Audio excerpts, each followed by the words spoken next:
beautifuls, this is Aromie here, and welcome back to Mystic Destinies Serendipity of Aeons. And we're here in front of the superintendent's office, and a vampire came out, and a cutie here.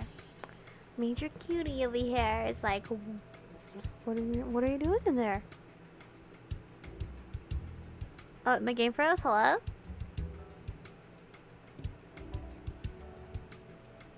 It's frozen.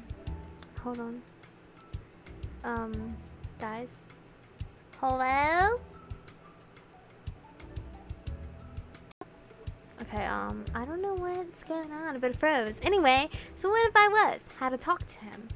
Sure you guys could understand why he wouldn't want me around in daylight hours. I answered your questions. I'm curious, who are you guys? Why should we answer? Unless you can get us in to see him right now. But you unlocked the door. What do you mean? We could walk in right now. And why would you want to see him after hours like this? Unless you got something shady to talk about.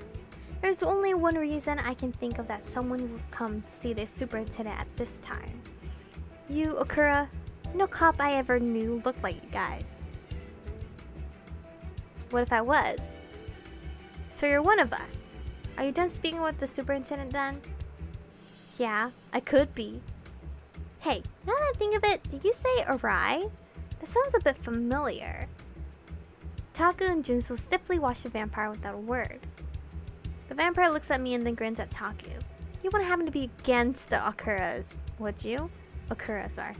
Takumi and I can't hide the surprise from our face, while Junso managed to maintain a neutral expression in the vampire's comment. Yeah, I can see in your face. No need to worry. The vampire leans in to whisper. So am I. Taku quickly recovers himself. Were you the crew that took down my brother the other day? Yeah, I figured because of the girl there, and they mentioned unusual eyes on the guy. Knew it had to be you. Only Okuras come to see the old man this late, and you don't look like the Okuras. We watched the vampire, no one daring to speak first. Nah, now, there's no need to panic. My brother offered you a deal, right? If you decided to work with us, I won't squeal on you now that I've seen your face. And before you decide to attack me, listen to this. I'll give you some choice info. I'm in good with the superintendent, so you can be sure I can get whatever you need. What is it that you guys need me to do so bad that you're willing to work with an outsider? And why can't you do it yourself? The vampire laughs. So you're interested then? It's easy enough. I'll do what you want if you do what we want. It's just taking out the trash. Just getting rid of one of that bitch's top men. A bastard named whatever, man. Junichi Okura. Do you mean killing him? Taku and Jinsu say nothing in response. I find myself unable to say anything more to the vampire's crazy request. Rumor has it that he's Azucena's boy toy. I hear she comes around to see him an awful lot for sure. Finally, Takumi speaks, looking deadly serious. Tell me where I can find him. I can only look on in silent horror as Taku receives the location of Junichi Okura. I look to Jinso for something, some sort of support for him to tell Takumi to stop, but the detective simply quietly looks on at the exchange. The vampire gives some instructions where Taku can find him again after he's complete the mission, and Taku nods along. Apparently having everything he needs, Taku turns around and begins to walk away. Let's go. I rush to catch up with Takumi and Jinso's long strides. Wait! How do you know that vampire won't rat us out anyway? I don't. So what are you going to do? Kill someone just because he said to? Just for a chance at information? Taku stops and spins around to face me. What choice do I have? A silence falls between us and I look away, unable to meet Taku's intense gaze. Taku is going cray-cray. Boy, get your stuff together. Junso quietly speaks up from beside us. I don't want to know if you're going to kill this Okura, or what you're going to do with him at all, but I do know that you need to come back alive. Without another word, Junso heads towards the elevator, leaving us alone with our awkward silence. As the elevator closes, Takumi looks away from me. Without meeting my gaze again, he begins to talk. You should go home, back to Aurelia's. I have to settle this tonight, while I know where the guy is. Why should I leave now all of a sudden? You never had a problem with throwing me across rooftops, or even taking the bed when you want. Oh, I guess I really had a grudge about that. Takumi looks at me at that, because this is serious. I'm pretty sure I know this guy, and Taki trails off. And what, you won't be coming back? So how is that supposed to convince me not to go? Maybe I'm not as experienced as you, but you said it yourself. 2 people are better than 1. I can watch your back and I promise I would, so I will. I stride to the elevator and push the button. Takumi comes up next to me without a word. We stand there quietly for a moment before he finally says something. Thanks. One simple word makes all the anger leave my body in an instant. Talking. He's really not used to relying on anyone, is he? I know he just wants to protect me, but I sigh and look at him. There's no need to thank me. I owe you anyway, after messing up last time. Shizuka and the Akura Mafia are tied together in some way, so this is my fight too. Besides, we're partners, aren't we? Taku gives a nod just as the elevator dings and we get on. We're just like a badass couple. Or, well, partner. Of all the shady places I expected we go to, I did not expect this one. I don't even know if you could really call it shady. After grabbing our gear, we made our way to this beautiful and classy upscale piano bar somewhere in Chawa. Because it's past midnight now, the people that are here are hushed and scattered far from each other at different tables. There's a cute young girl playing the piano, and the whole vibe of this place puts me at ease. I'm really glad I'm playing it in this progression because we know who's who. Don't let your guard down just because it's a nice place. I nod. I know, but it's hard not to. It's so nice and chill here. Taku sits at the bar and I follow. When the bartender comes up to ask for our orders, he declines a drink. Right, he technically still is underage. Well, it's not like this place actually checked our IDs anyway.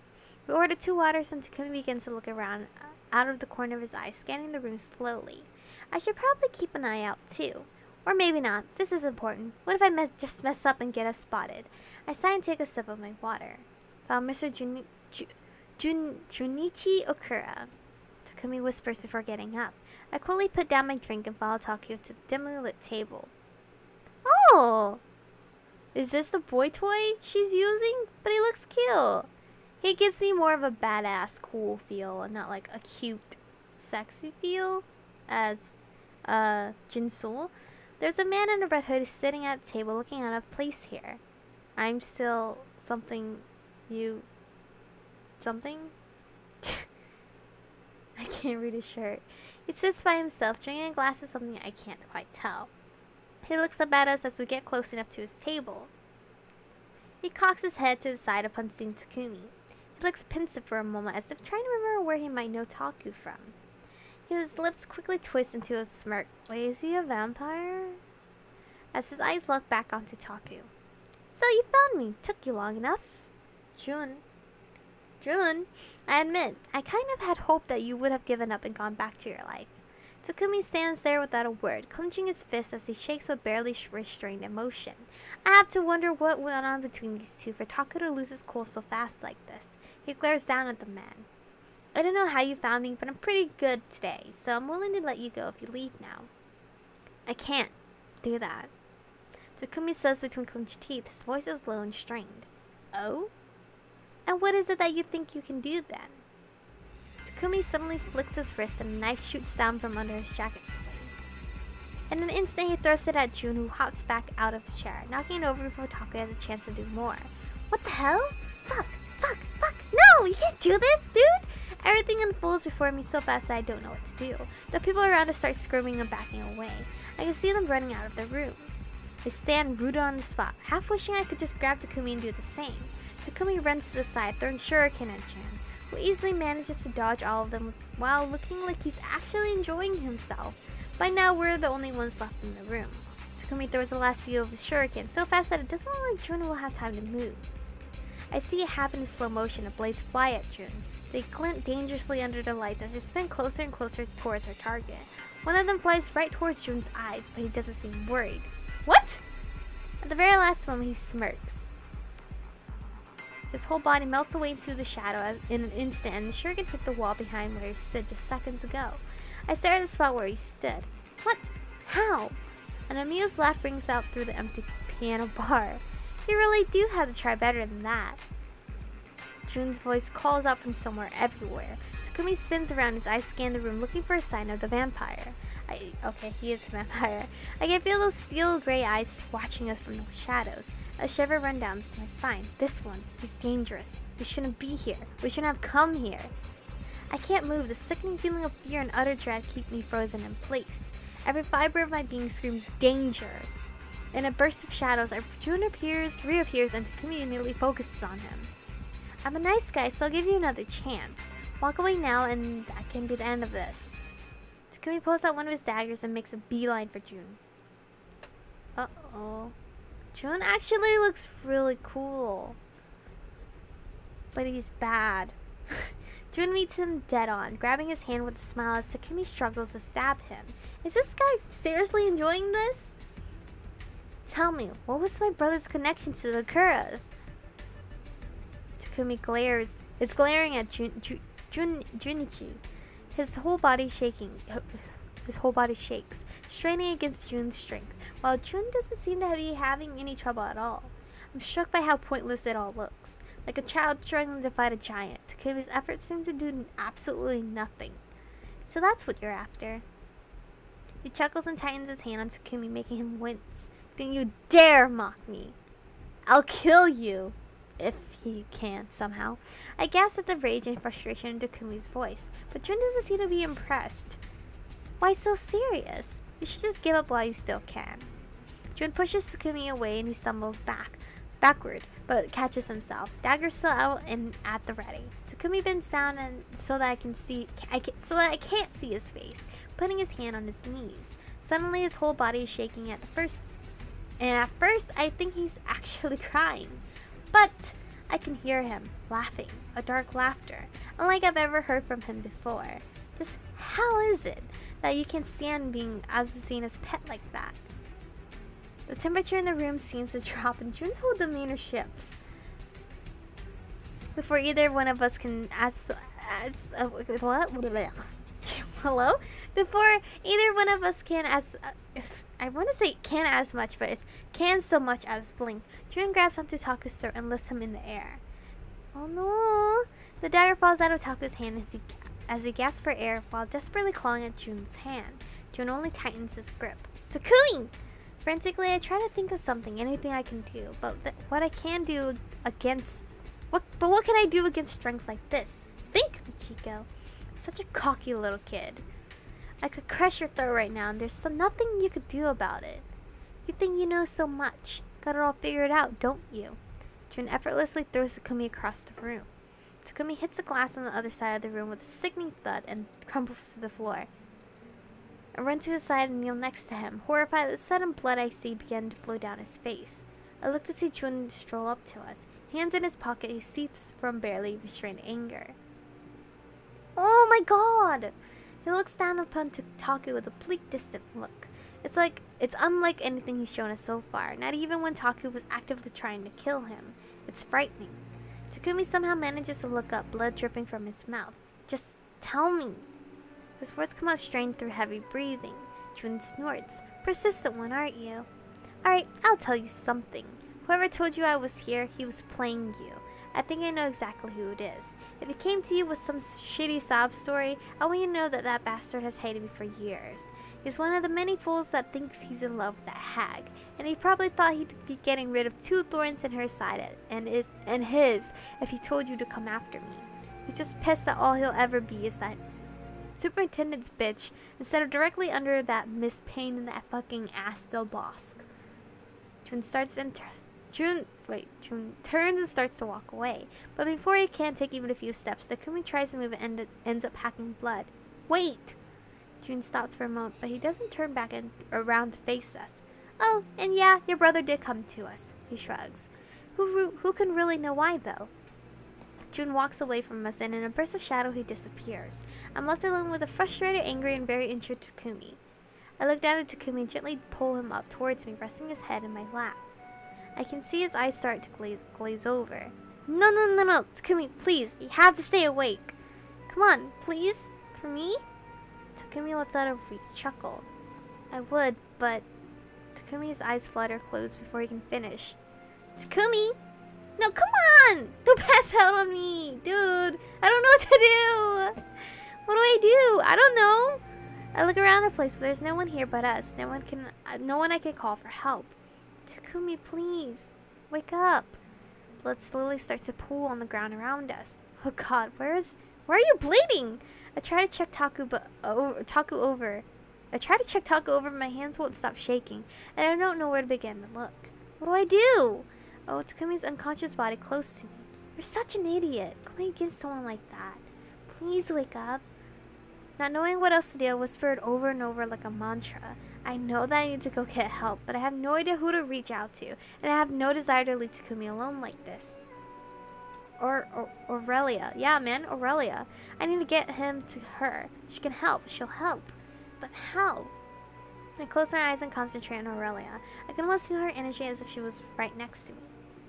Something... Oh god! These shadows, leave me alone! Something grabs at me, at my shoulder. My eyes snap open at the feeling. A cold shiver shoots through me and I look around. What was that? I can't see anything or anyone around. Only a whisper and shadows just out of the corner of my eye. But like every other time, the moment I try to look, they're gone. Only this time the whispers don't fade away. That's Miedino? A strange voice whispers something right in my ear. Something I can't understand. I can feel the friggin' breath of someone on my skin. Bro, not cool. Ah! No. I'm taking one headset out. I'm not down for that. The words don't sound familiar to me, and yet I feel like I can almost understand the words. At least enough to know that I don't want to understand. I close my eyes again and tighten my hold on Takumi. As I focus on Aurelia again, I hear it.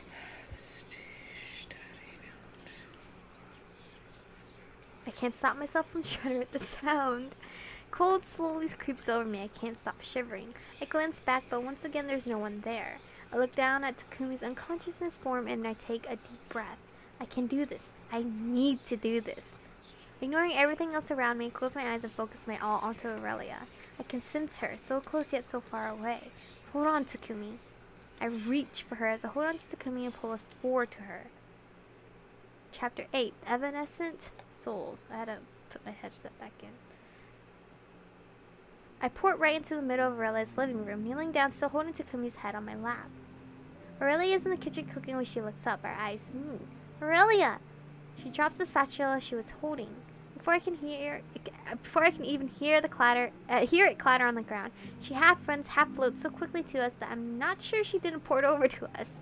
I'm barely aware of tears running down my face as I started to explain everything that happened to her. Aurelia listens to me talk as she places her hand over Taku. It glows with a faint silver light. She checks him over for injuries. Help me move him to the couch as gently as possible. I nod and take Taku's arms. Aurelia takes his legs and floats up, quickly beating her wings as we lie him on the sofa. Takumi doesn't move or make a single expression as we move him. He's really out of it. Haven't seen him this bad in a long time. Excuse me. Get me some wet towels. Sorry, I had to adjust myself when I see. She rolls up her jacket sleeve and begins to pull off Taku's shirt, revealing his way two-toned chest. What are you doing? Would you rather do it then? Healing works better with direct contact. Right. I turn to get the towels, but then look back at Aurelia. Will he be okay? I hope so. Hesitant, but having no other choice, I turn and run off to get Aurelia what she needs. Please be okay, Taku. I wake up with the setting sun shining in my eyes. Setting sun? Not rising sun? What the? I blink and rub them as I yawn. I didn't know her sleeping schedule was that bad. I sit up to see Takumi sitting at the dining room table across from Aurelia. Takumi, you're okay. Aurelia looks over at me. You're finally awake then. You slept longer than the injured guy. Not by much, but still. That's because I guess I used up a lot of power yesterday. Even though I have my cure, it still seems to take so much out of me. And it's not getting any better. It might well be because of the type of magic you're using. Or maybe even the way you're using it. Huh, as interesting as that conversation sounds, I want to hurry up and talk about the info we gathered last night. We've been waiting for you to wake up. Oh, and before you start worrying, I'm fine. Just a few broken ribs. Okay, just a few broken ribs. That's totally nothing? What? How can you brush it off almost dying like that last night? That's what's left, but there was a lot more damage than that before I healed it. The memory of everything that happened last night flashes through my mind. The image of Takumi's crazed grin and Jun's cold expression and Taku coughing up blood. I can still see it all so vividly. As I refocus, I realize that Takumi and Arilla are staring at me. Upon noting their unreadable expressions, I force myself to smile. Everything is fine. To smile like everything is fine. Alright, yeah, let's talk about last night. With that, I go and sit down at the table with them. So we basically confirmed Superintendent Tagawa is shady as fuck. That's right. I can confirm he's been taking money from all sorts of underground groups. He's been in with the Akuras for quite a few years, but my guess is that he's getting greedy. Complacent too, if you saw one of his liaisons coming out from his office. Even if the Akuras will eventually end him themselves, can't exactly let that go. I try to mind my business usually, but someone with that much power could really mess shit up. I nod. This also probably means that he has something to do with covering up Yasu's case. That's probably why your dad can't access the files. Exactly. Plus, since he's in with the Akuras, he may have had something to do with Yasu's coma. So, we get Tagawa, we expose his corruption, and we'll be one step closer to solving this case. Makes sense. So, what's the plan? We need someone on the inside to get the evidence. Uncover proof that he's been dealing with the mafia. I have someone in mind, but you're worried about their safety. Yeah. Well, that's understandable. If they failed, they could be in real danger. What about Jinsul? I don't trust him. I don't know enough about him to say he'd be able to go through with exposing an official. He's too much of a straight shooter for me to feel comfortable. And I don't want him knowing any more about our activities than he already does. Then who? My dad is too close to the top. I can't risk his position. He's probably being watched since he tried to access case files in the first place. But my mother is still a surgeon. Is still just a surgeon. She can move freely from place to place. She's got the guts to be able to do this. My mother is completely about justice. However, I'd also have to tell her about what I'm doing. She still doesn't know about my night job. She forbade us from dealing with the supernatural after Yazu. That's why Dad has a desk job now. He had to close down Araya investigations because she couldn't take the fear of what might happen. That's why I'm doing what I'm doing now. We sit quietly, weighing Takumi's heavy decisions on our minds. I look at him out of the corner of my eye. It must be so hard for him. Sorry, I gotta yawn. To make a decision like this. One that might risk his life and his mother and father's career and lives on exposing a corrupt official. In the end, Takumi made no decision that night and we decided to rest for once, just for tonight. Taku, Aurelia, and I end up binge watching some TV show all night.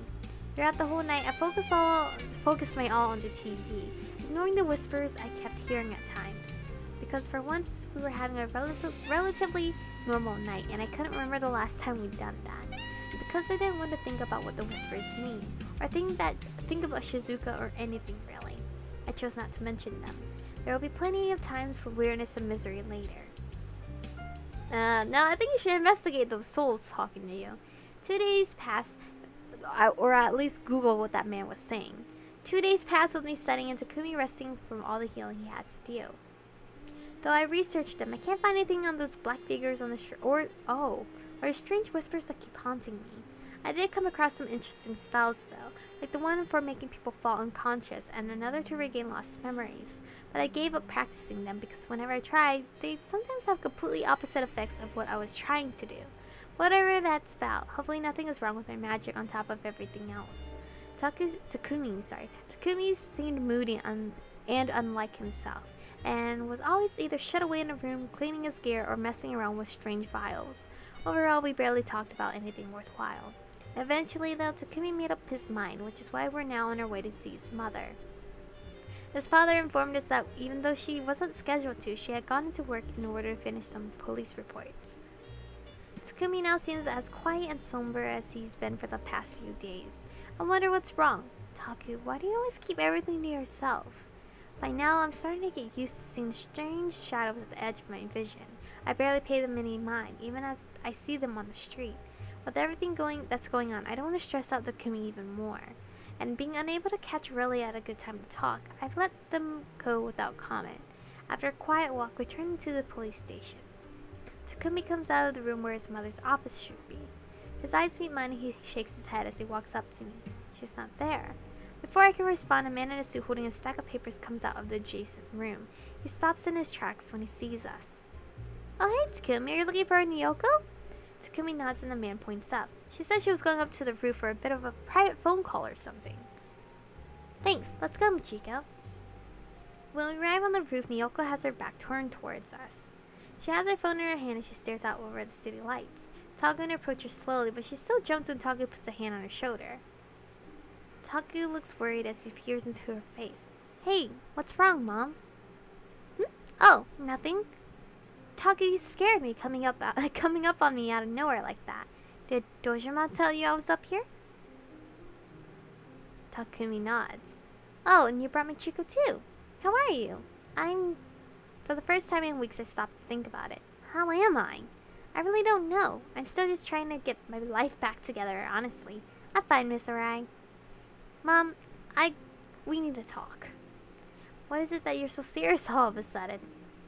Takumi looks away at me, then takes a deep breath and looks back at his mother. I've been looking into what happened to Yazu. What? Why now?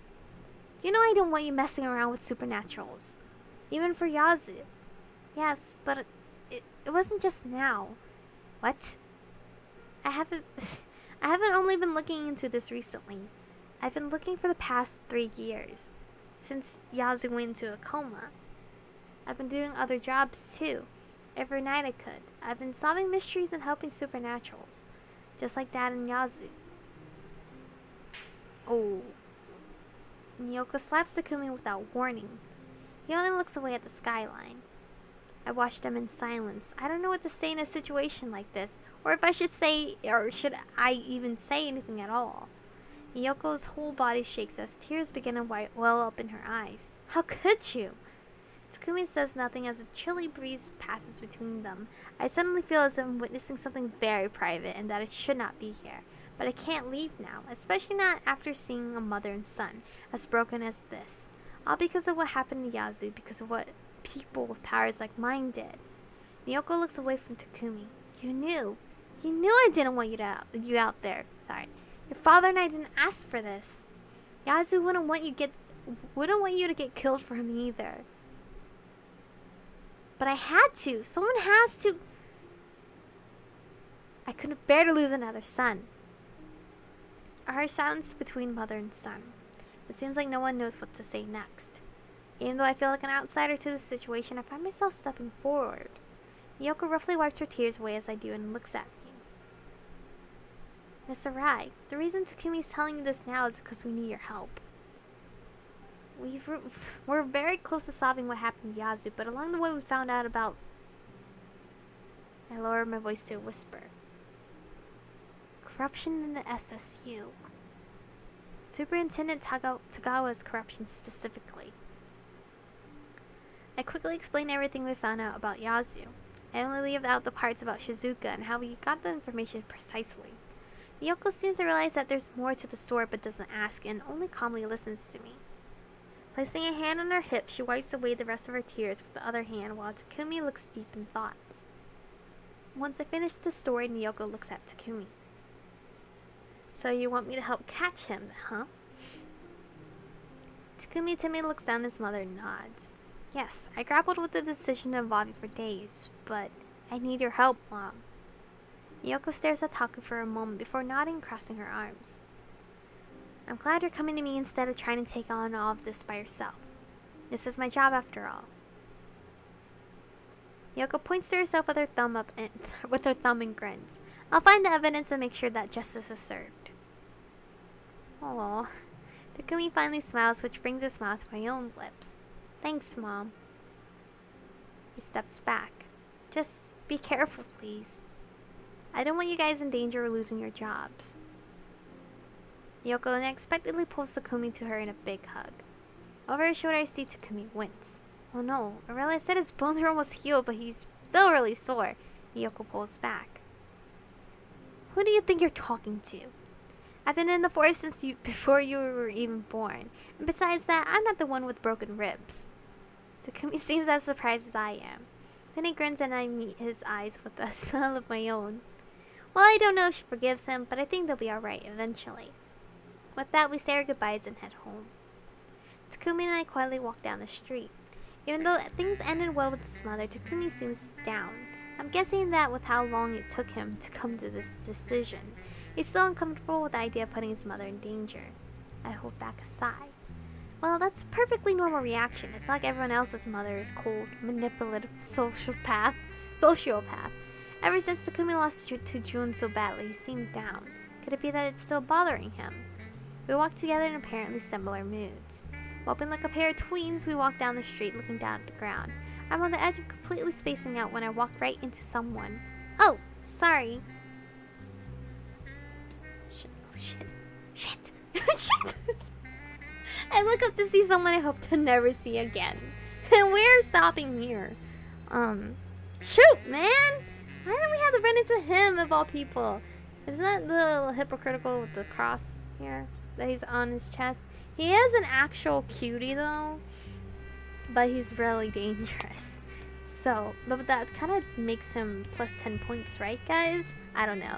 Anyway, thank you guys for watching. Stay beautiful, and I'll see you guys in the next one.